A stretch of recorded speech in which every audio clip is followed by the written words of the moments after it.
मैं हूं Sikandar Javed, advocate supreme court, और हमारा चैनल आप देख रहे हैं लीगल एडिशन।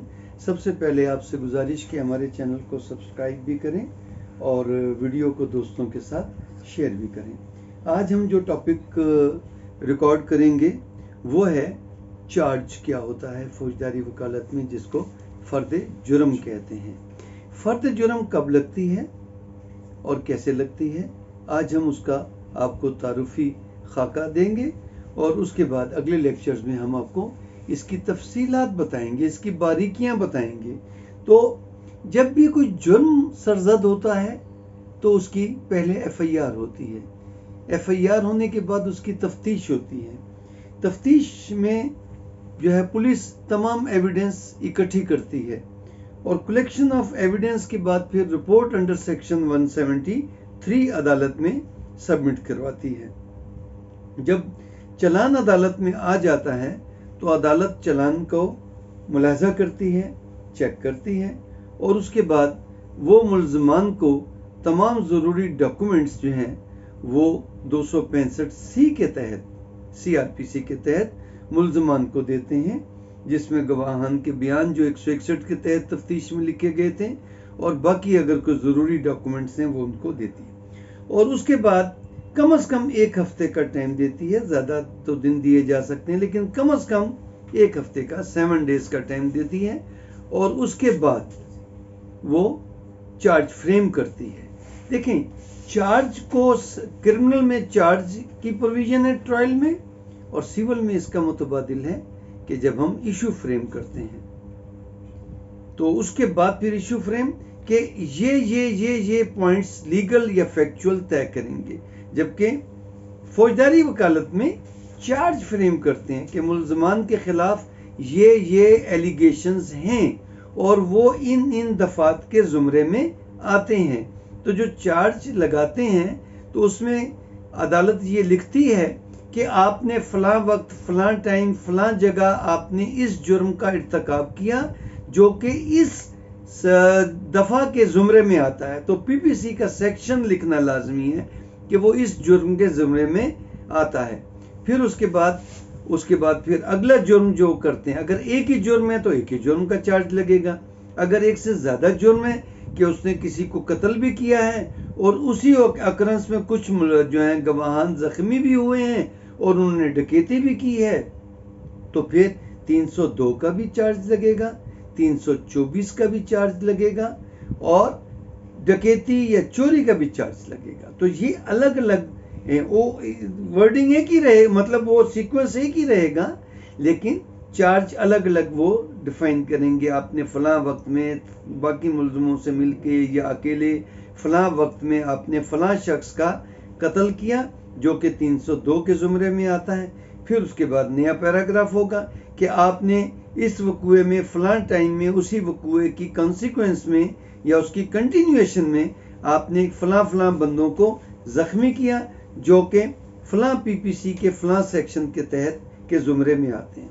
फिर कि आपने उसी सेम जो है वो वक़ूए में आपने चोरी का या डकैती का भी आपने इर्तिकाब किया और वो फ़लाँ जुर्म के ज़ुमरे में आता है।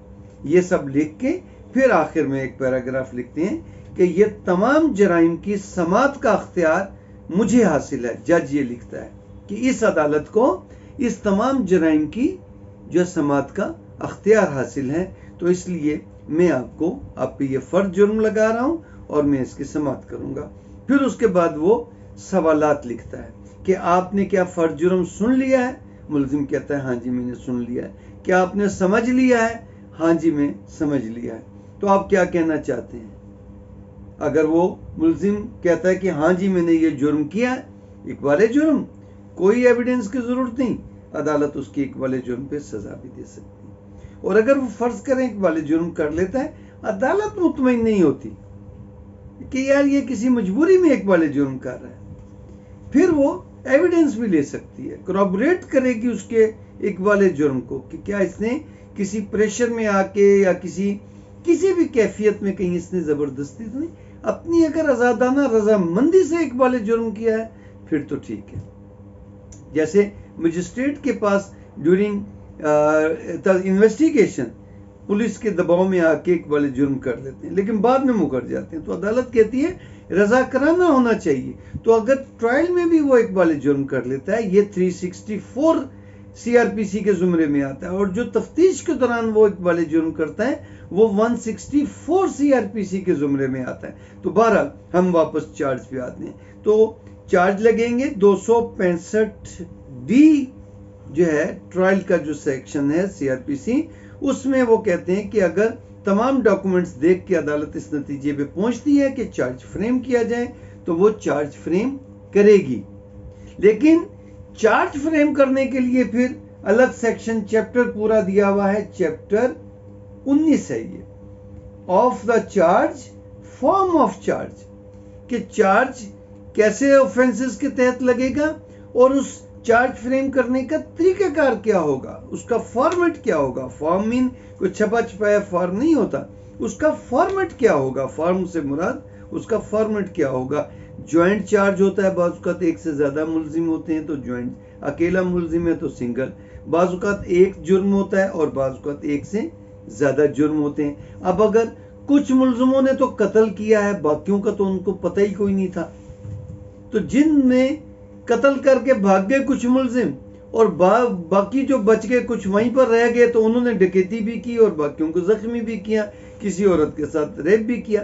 तो जिन्होंने कत्ल किया मिलके उनकी हद तक कत्ल का होगा, और जिन्होंने कत्ल नहीं किया और रेप किया है तो फिर अगले पैराग्राफ में उन मुलजिमों का होगा यू फला फला फला फला मुलजिम, और जो कत्ल में यू फला फला फला मुलजिम आपने ये इर्तिकाब किया। तो इसका फॉर्मेट क्या होगा, फिर इसकी कानूनी हैसियत क्या होगी, क्या अगर ड्यूरिंग प्रोसीडिंग क्या चार्ज में अमेंडमेंट भी हो सकती है, अल्ट्रेशन भी हो सकती है, और अगर चार्ज डिफेक्टिव हो तो उसकी क्या इफेक्ट होगा सजा के वक्त, फैसले के वक्त। और अगर सजा चार्ज किसी एक जुर्म का लगाया गया है लेकिन एविडेंस में बनता है कोई और जुर्म है, तो चार्ज तब्दील करना पड़ेगा या बगैर तब्दील किए भी अदालत सजा दे सकती है। तो ये चार्ज का पूरा चैप्टर है, कोई एक सेक्शन नहीं है। तो इसकी हम बारीकियों में जाएंगे। तो प्रेमा फेसाई हम इसको कंक्लूड करते हैं कि जब भी किसी जुर्म का इर्तिकाब होता है उसकी तफ्तीश होती है, उसका अदालत में चलान आ जाता है, चलान देख के अदालत इस नतीजे पे पहुंचती है कि चार्ज फ्रेम होना चाहिए। अगर वो समझती है कि इसके खिलाफ कोई मवाद नहीं है तो वो चार्ज फ्रेम नहीं करेगी, फिर वो 265 के तहत उस मुलजिमों को डिस्चार्ज करे, एक्यूट करे, फारिग करे, वो एक अलग चीज़ है। तो आपको हमारा ये लेक्चर कैसा लगा अपना कमेंट ज़रूर कीजिएगा, और आखिर में रिक्वेस्ट कि हमारे चैनल को सब्सक्राइब करें और इस वीडियो को अपने दोस्तों के साथ शेयर भी करें।